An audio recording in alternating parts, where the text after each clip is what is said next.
ஓம் நமோ நாராயணாய. ஆண்டாள் சமேத రంగమన్నార్ దివ్య తిరువడిగలే శరణం. పావన ధనుర్మాస వేళల్లో పన్నిద్దరాళ్వార్ల గురించి తెలుసుకుంటున్న క్రమంలో తిరుమలసై ఆళ్వార్ గురించి తెలుసుకుంటున్నాం కదా. అతను అష్టాంగ యోగ సాధన చేస్తూ అడవిలో తనదైన జీవితాన్ని గడుపుతుండే సమయంలో ఒక వృద్ధ మహిళ ఆయనకి సేవ చేస్తూ ఉందన్నమాట. ఆయన ఉన్నటువంటి ప్రాంతాన్ని శుభ్రపరిచి రంగవల్లులతో తీర్చిదిద్దుతూ ఆయనకి ఎలాంటి సేవ కావాలో అలాగా తాను తనదైనటువంటి పాపం ఆవిడికి తగిన రీతిలో ఆవిడ తన సేవా భాగ్యాన్ని పొందుతూ ఉందన్నమాట తిరుమలసై ఆళ్వార్కి. అలా చేస్తూ చేస్తూ చేస్తూ ఉంటే ఒకసారి స్వామి నాకు నిస్వార్థంగా ఆవిడ సేవ చేస్తుంది కదా, ఆవిడకి ఏవైనా వరం ఇవ్వాలి అని, అమ్మా నీకు నేనేమివ్వగలను, నేనేమో ఎప్పుడూ యోగ సాధనలో ఉంటాను కదా, నీవు నిస్వార్థంగా నాకు ఇంత సేవ చేస్తున్నావు తల్లి, నీకేమి ఇవ్వగలను నేను చెప్పు అంటే, స్వామి నేను చాలా త్వరగా వృద్ధాప్యం నన్ను ఆవరించింది, నన్ను చక్కటి నవయువతిగా అందమైన సుందరాంగిగా మార్చవా అని అడిగింది పాపం అమాయకంగా. అడిగితే స్వామి తిరుమలసై ఆళ్వార్ నవ్వి శుభం పూయాత్ స్వస్తి అన్నాడనమాట. చక్కటి మహిళగా ఆవిడ తయారైపోయింది.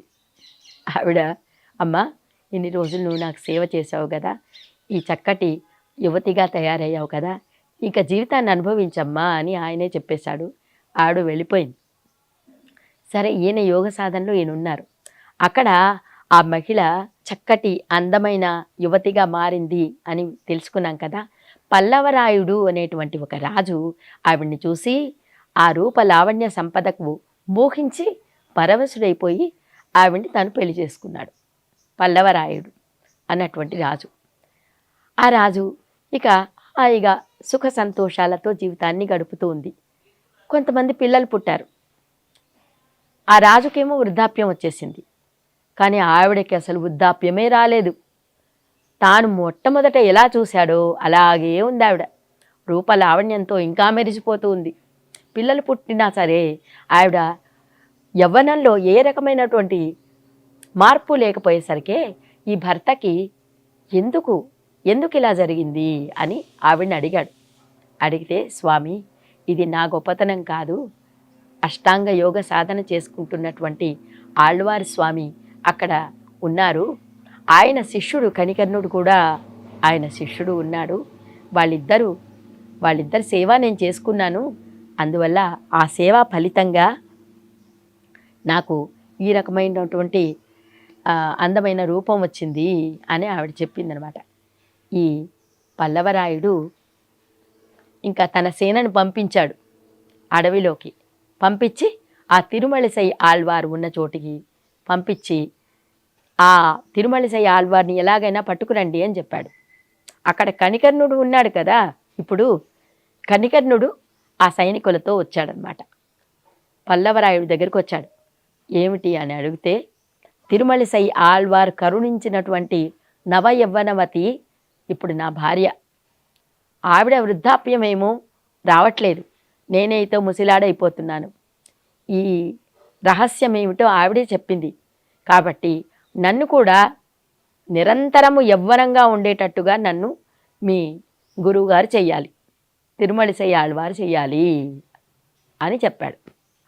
ఆవిడ నిస్వార్థంగా చేసినటువంటి అన్ని సంవత్సరాలు చేసిన సేవ వల్ల ఆవిడకి ఆ వరం లభించింది, నీకెలా వస్తుంది, అది సాధ్యం కాదు, అసాధ్యం అని చెప్పాడు కనికర్ణుడు. ఇతను వినలేదు. ఏవన్నా సరే నీవు మీ గురువుగారిని తీసుకుని రావాలి ఇక్కడికి, నాకు ఆ వరాన్ని మీ గురువుగారు ఇవ్వాల్సిందే అని పట్టుబట్టి కూర్చున్నాడు అనమాట. ససేమిరా అన్నాడు కనికర్ణుడు. అయితే మీరిద్దరూ నా దేశాన్ని వదిలి వెళ్ళిపోవాల్సిందే ఈ క్షణమే, నేను పరిపాలించేటువంటి ప్రాంతంలో మీరున్నారు కదా, ఈ ప్రాంతం వదిలి వెళ్ళిపోవాలి అని ఆజ్ఞ ఇచ్చేశాడు. కనికర్ణుడు తిరుమలసై ఆళ్వార్ దగ్గరికి వెళ్ళిపోయాడు. ఈ పాపాత్ముడైనటువంటి ఈ రాజు, ఆయన దేశంలో మనం ఉన్నామట స్వామి, ఈ దేశంలో నేను ఉండలేను, నా వల్ల మిమ్మల్ని కూడా నేను ఇబ్బంది పెట్టాల్సి వస్తుంది, కాబట్టి మీదైనటువంటి శైలిలో మీరు హాయిగా యోగ సాధన చేసుకుంటూ ఉన్నారు. మీ సాధనకు భంగం కలిగించకూడదు. నేను ఉన్నాను అని తెలిసింది కాబట్టి ఆ రాజు నేను వచ్చిన మార్గంలో మిమ్మల్ని కనుక్కుని మిమ్మల్ని ఇబ్బంది పెడతాడు.